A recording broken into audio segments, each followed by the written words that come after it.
What's going on, guys? I'm going to be building the Nexo set number 70349 Ruina's Lock and Roller.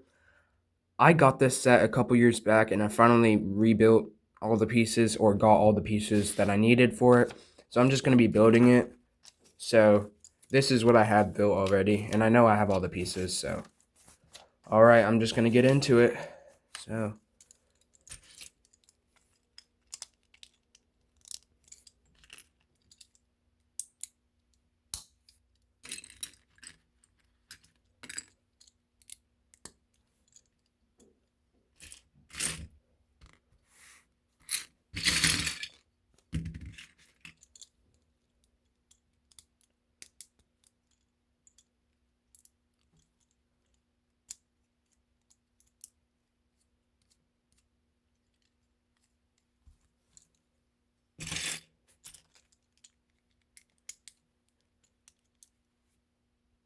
sorry for being a bit silent there. I do want to talk about Nexo Knights a bit. So I have enjoyed it since it came out. Like, I think it was like 2012 or something like that. Dude, I do not remember when it came out, but I want to talk about the first season a bit. So, actually, first thoughts about the season in general. So I liked the third season a bit more, like the Stone Army stuff. I liked that one just because I think the design was so much cooler. However, I did like the premise of like the books and stuff. I thought that was really cool, and I love the like voice acting and stuff. I think it's very funny. However, um, I do think that them picking the same villain for every single season was somewhat boring, and I do think that having a different villain would have been a bit better of an idea. Um, but I do like the characters, and I think that they all have like a different personality, so it doesn't feel like they're just the same person repeated. Kind of like how Aaron, who is kind of like the crazy guy with the headphones. He has like a very energetic personality, and you can like really tell that he cares and he wants to have fun. I actually have him right here. He has like this like face that just shows caring to me, but he also has this like very very energetic, happy face. He kind of reminds me of one of my friends. He can be calm and caring, but then he also wants to like brighten the mood and everything. Um, so he has that, and then like Clay is like the leader of the team.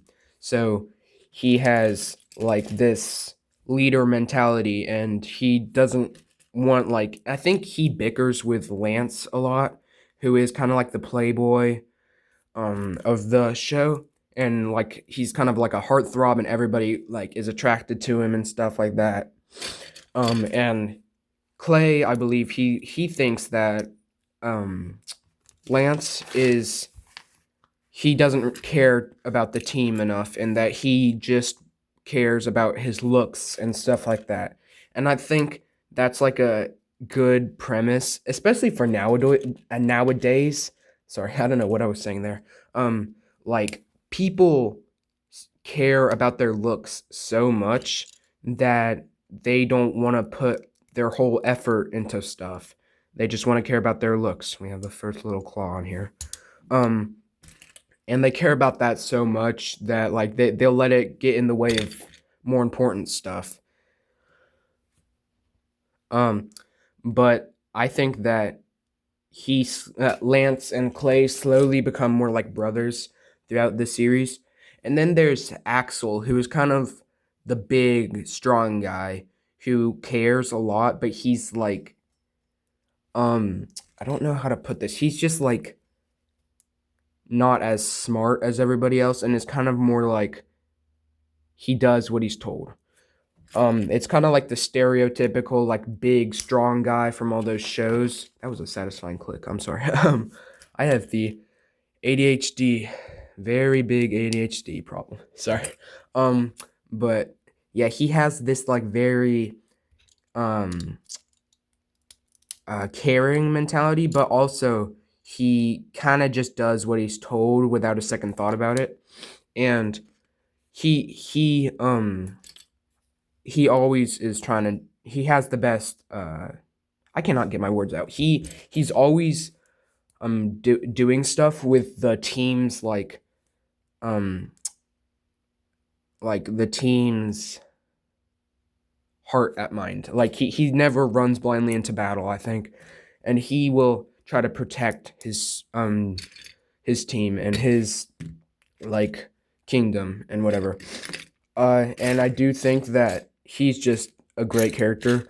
And I did mention something about Clay earlier, and I will say that Clay is like my favorite character from the show, more from the third season and all that, just because I want to say that I thought the character arc with him like turning into stone was like really interesting, especially because you get to see everybody like having to deal with that, and like you get to see how much they care about Clay and they don't want him to like be stuck as a statue, and like because that like it's kind of unrelatable, but it also is kind of relatable. Like you might be in a situation where like your friend or something or close companion is going through like a hard thing, and you don't know how to deal with that, and but you have like a friend group around you who also knows what's going on, and they're there to help you. And I think that's just a beautiful premise. Also, I didn't touch on Macy yet. uh Oh, one more thing about Clay. Sorry, again, ADHD brain. Actually, let me get what I was gonna say with Macy done first.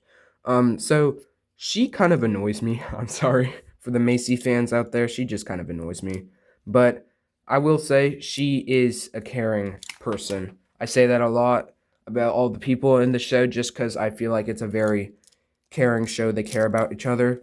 And I think that Macy cares a lot about her family, and because she's a girl or a woman, sorry, not because she's a a, a girl, she gets looked down on, and she doesn't want like a lot of people don't want her becoming a knight just because of that. Um, and I think that that was like a really cool part of the first season, just because like her family was like, "Oh, you're not gonna become a knight. You're a girl. You're supposed to become the princess of the kingdom." And I don't know if I mentioned her mom and dad are the king and queen of the kingdom. So she grows up with this like uh weight on her back that makes her be aware that she has this thing that's already picked for her, and she doesn't get to make her own decision about it. And I think that's like it's kind of relatable to some people. Like they might feel like their parents want them to go down a certain path, and if they don't want to go down that path, they feel a bit like they feel forced to go down that path. But I will say that um her and her parents like do get along and stuff, and it is a very sweet relationship, and that it is very heartwarming to see them get along together. And I think that she is quite a standout for the girls in the audience who feel like, hey, I can relate to that or something like that. And like I know not everybody's going to be a princess and whatever, but it doesn't just have to be a princess. Like maybe your parents want you to be like a lawyer or like a musician or something, and you're just like, I want to do something else, but like you feel like you'll disappoint them if you don't do that. And that's a very relatable premise for a lot of people. And I think it's a very relatable show in a lot of ways. Um Also with Murloc, he's like the Sensei Wu of the show, and uh he's like the very fatherly figure of the show, and you can kind of just you can feel the fatherliness and in all his actions, and like you know that he cares so much about the knights. And it's kind of funny that I'm reading so much into the show that they probably like had two thoughts about. But yeah, you can tell that he cares about the knights, and you can also tell that just like um yeah, you can tell that he cares about the knights, and the knights care about him. All right, back to my thought about Clay. Sorry, I finally got back to it.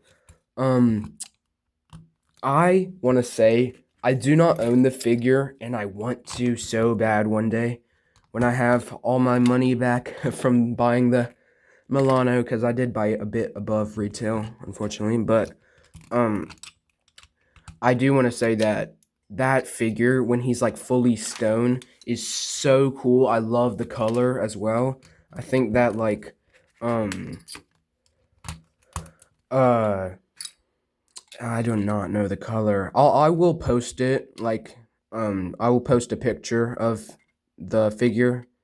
So keep an eye out for that. But it's just a really cool figure, and I think that also there's the one that comes in the visual dictionary that has him like halfway stone, and he has this expression on his face that's like, "Holy, why am I halfway stone?" And it's like kind of funny, but also like kind of sad. But because it's like, if you're a fan of Clay throughout the show, you're like, "Oh no, is he like dying?" And you get to like experience that, and you're like, "Hold on, is he gonna die or something like that, or is my favorite character not gonna come back?" And let me just say, it's a sad like part, especially when he's like in the wilderness or whatever, like in this country town, and then like I don't remember exactly how they find him again, but it's just like it's a very sweet part of the show, and I think that especially when they get to see him again, it's just heartwarming. I said that a lot, but it truly is an amazing show, and uh I'm one of the people that thinks it's miles better than Chima. My mom disagrees though; she loves Chima, but I will always be on this side of Nexo Knights. First of all, because they have that really cool color, like the neon orange color, and I think that color just works so good. Also, there's the unreleased fifth season, which was like tech colored, and um, I think that one was pretty cool. Just the colors look pretty cool. Hold on, where did I even put that, dude? 1 second. Aha. Um, I completely forgot what I was talking about. Um, all right, because I can't remember what I was talking about, but I will say that back to my like first point about the show, having Jestro and Monstrux be like the villains throughout the entire show, I think was kind of like a bad idea. I feel like if they had like say in the first season, it be like they introduce Jestro and have him in that jester outfit and be like humiliated and stuff, and just leave that at that. So that way in the next season or in the stone like seasons, you get a bit of like pre knowledge. You get to know why he's like that. Like because I feel like if in the first like season or whatever, like first and second season, if they had what's his name, that like just any other creature that they had on there, like I remember that general or whatever who had that like him and like I think it was like Flamma or something like that. They were like they came in the same set. I feel like that general would have been like a cool boss or someone that they have to fight. And then we get like that subtle like notion that hey, what's wrong with Jestro? He's like acting real odd.